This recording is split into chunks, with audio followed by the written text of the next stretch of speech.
an old expression, throwing the baby out with the bathwater, and it is often true for how folks look at societal norms.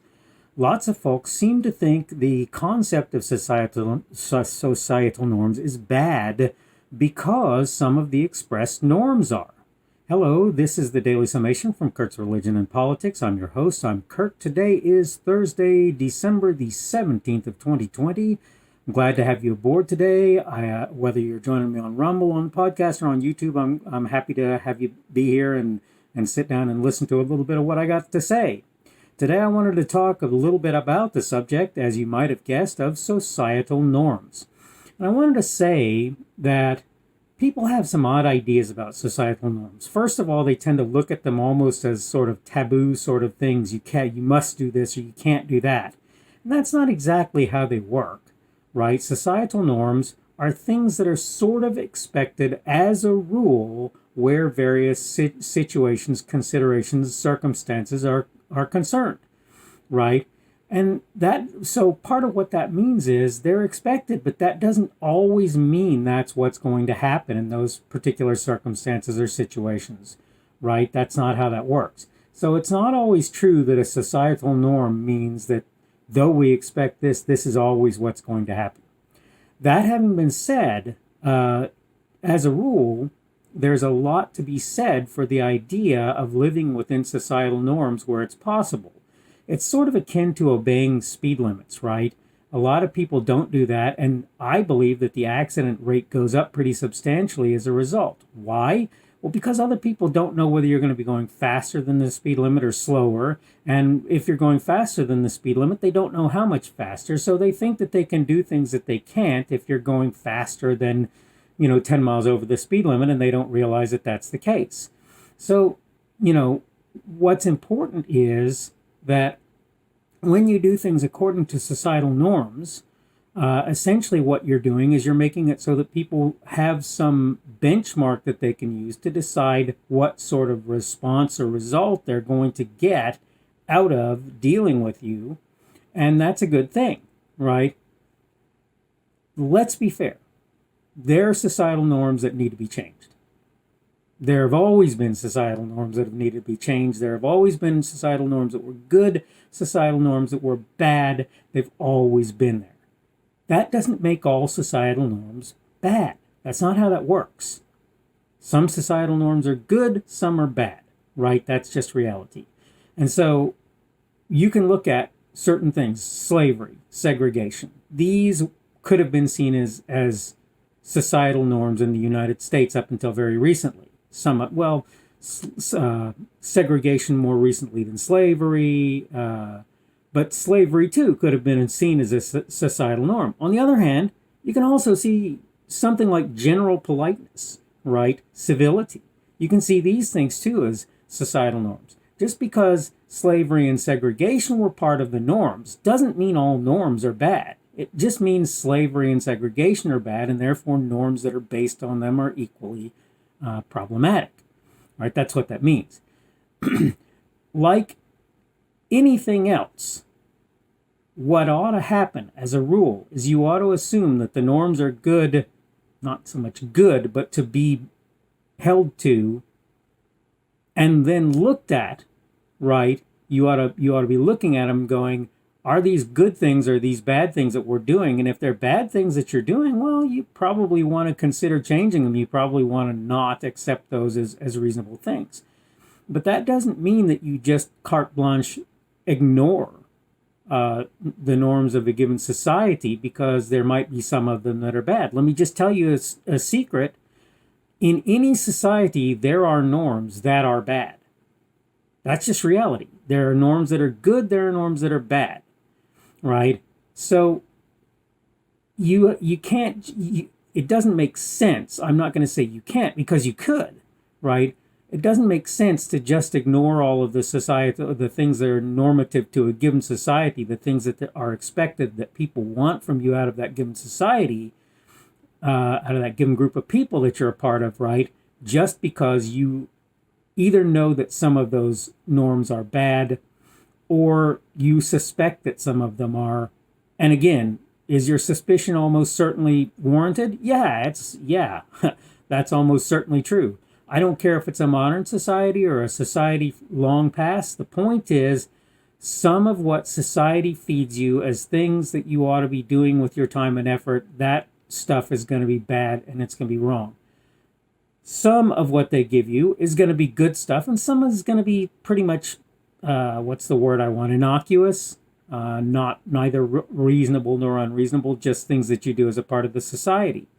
Courtesy, politeness, kindness, goodness, generosity, self-sacrifice to a degree, these are good things. You start talking, like I say, about slavery, segregation, swindling, and various things that may very well make their way into the normative structure of a society, and you begin to realize that there will always be bad things.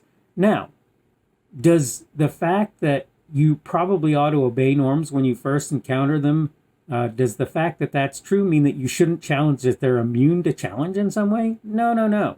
That's not true. And I'm going to just tell you something. There are going to be times when you're going to be the only one who's going to be unwilling to accept a norm, or one of the very few who's going to be unwilling to accept what society expects of people.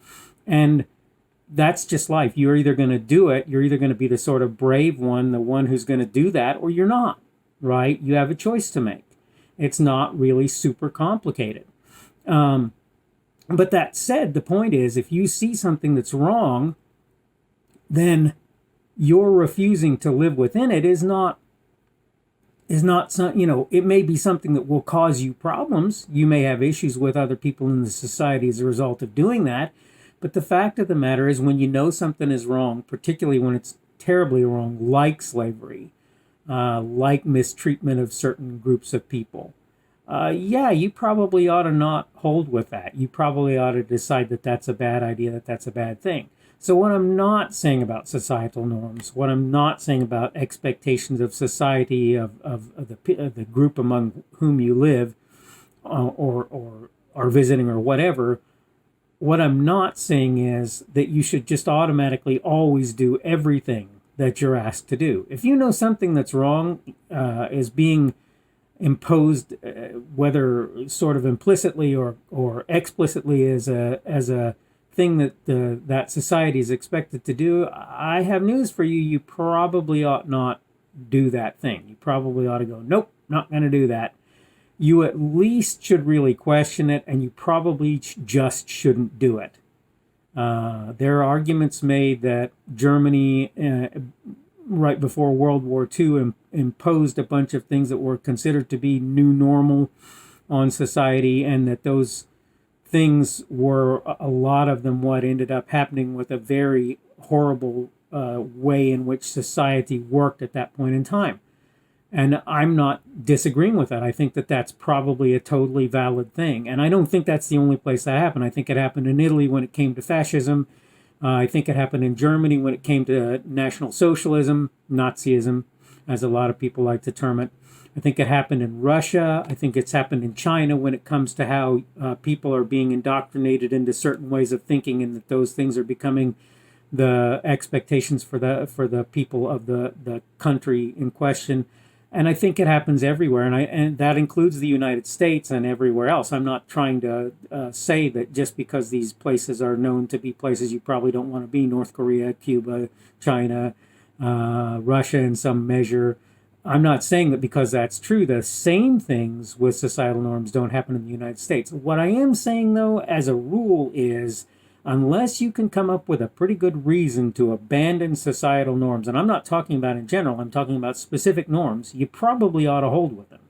And I never think it's okay to just abandon the idea of a society having normal ways in which people are expected to behave, even if most of the norms of a given society are bad, right?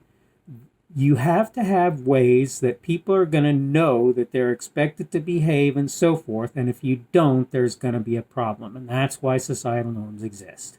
And that's pretty much the message that I wanted to get across today. All right, I need to wrap this up.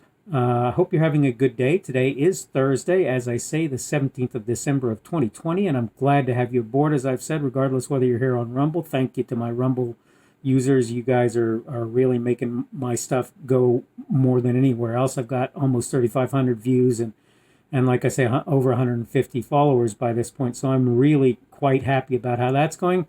Thank you if you're coming on the podcast. I try to keep my stuff podcast friendly. So hopefully I'm doing okay with that. Every once in a while I'll do visual aids and I try to describe when I do. Didn't do any today.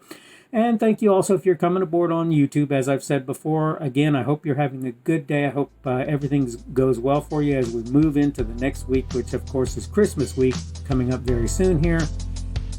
Again, hopefully everything's going well for you, and hopefully we will see you again tomorrow. The speaker on this edition of the Daily Summation is Kurt Schubert. This video was recorded on Thursday, the 17th of December, 2020. The Daily Summation is created for Kurt's Religion and Politics.